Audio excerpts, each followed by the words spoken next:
Hello friends, আমার channel Simi sparkle লাইভে আপনাদের সকলকে স্বাগত জানাই। তো আজকে হচ্ছে আমাদের অনুষ্ঠানের পরের দিন, যেদিন আমরা হচ্ছে যে রোহিণী ঘুরে এলাম সেটার ফটো আমি ব্লগে দিয়েছি, সেটার ভিডিও। তো আজকে ফিরে আসার পরে রাতের ডিনারের পরের এই ভিডিও, যে শ্বশুরমশাইয়ের রুমে দেখলাম উনি হচ্ছে বসে অথর্বা বেদা পড়ছেন।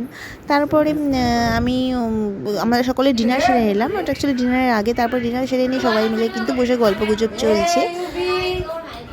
আর এই যে ইউভি খেলছে, পেপেল পেহেলের পাপা আর সবাই মিলে কিন্তু আমরা গল্প করছি।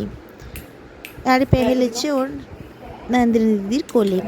তো যেটা হচ্ছিল যে সকলে প্ল্যান করছিল যে আগামীকাল কোথাও ঘুরতে যাব। তো আমি বললাম না, আমি প্রচণ্ড এক্সস্টেড, আমি যাব না, আমি পেহেলকে নিয়ে থেকে যাব, কারণ ওর উপর দিয়েও প্রচুর প্রেশার গেছে যেহেতু অন্নপ্রাশনটা গেল।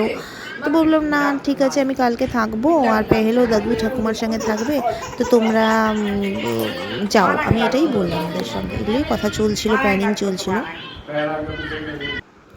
আর এই যে ইভু খেলছে।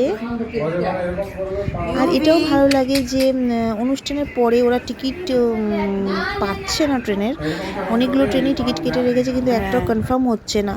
তো সেটার আলোচনাও চলছিল যে টিকিট না পেলে তো মুশকিল হয়ে যাবে রিটার্নের, কারণ ওদের স্কুল খুলে যাবে বাচ্চাদের। তো যতক্ষণ না টিকিট কনফার্ম হচ্ছে তো ঘুরে আসা যাক বলে কালকে ওরা প্ল্যান করছে। আর আমিও ভাবছি যে যতটুকু ওদের সঙ্গে সময় কাটিয়ে নেওয়া যায়, কারণ নেক্সট আবার কবে আসবে, আবার আমরা কবে যাব ঠিক নেই। তো এত সুন্দর মুহূর্তগুলো সকলে ফ্যামিলির সাথে একসাথে থাকা, যে পেহেল ও দাদু আর ঠাকুমার সঙ্গে যে থাকার সুযোগ পাচ্ছে, তো এটাও অনেক আমাদের জন্য।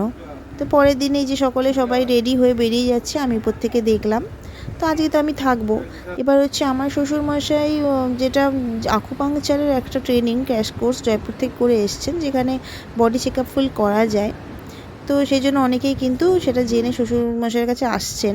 আর এই যে গাড়ি চলে গেল, আর পেহেল কিন্তু দিদুন আর দাদির সঙ্গে বসে কিন্তু ঝুলাতে ঝুলছিল। আর এদিকে কিন্তু গাড়ি চলে গেল ঘুরতে। তো এরপর যেটা বলছিলাম যে অ্যাকুপাংচারের এই যে বডিতে কী প্রবলেম আছে না আছে ওটার চেকিং, তো মোটামুটি সবাই দেখিয়ে যাচ্ছে। আর এই যে পাপা হচ্ছে আমাকে অশ্বত্থ গাছের পাতা দেখিয়ে বলছেন এই ডালটা, এটা কিন্তু অনেক মহা ঔষধি আর কি গুণ আছে, সেটাই বোঝাচ্ছিল। আর এই যে পেহেল কিন্তু দাদু দিদুন মানে ঠাকুমা দাদু দিদুনের সঙ্গে এনজয় করছে। তো এটা হচ্ছে কিন্তু ভিডিওটা পরের দিনের সকালে, যেখানে হচ্ছে রিমদি রান্না করতে করতে বললো আমার তো দেখানো হচ্ছে না, আমি একটু দেখতে চাই বডি চেক আপ করে। তো রিমদি সেটাই চেক আপ করলো, এবং তারপরে কিন্তু রিমদি যেই কাকিমাদের বাড়িতে রান্না করেন সেই কাকিমারাও খোঁজ পেয়ে কিন্তু আমার শ্বশুরমশাইয়ের কাছে চলে এসেছিলেন বডি চেক আপ করার জন্য।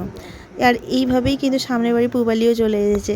তো এইভাবে বন্ধুরা আমার ভিডিওগুলোতে আমাদের এই কয়দিনের ভিডিও থাকবে, তো সাথে থাকবেন।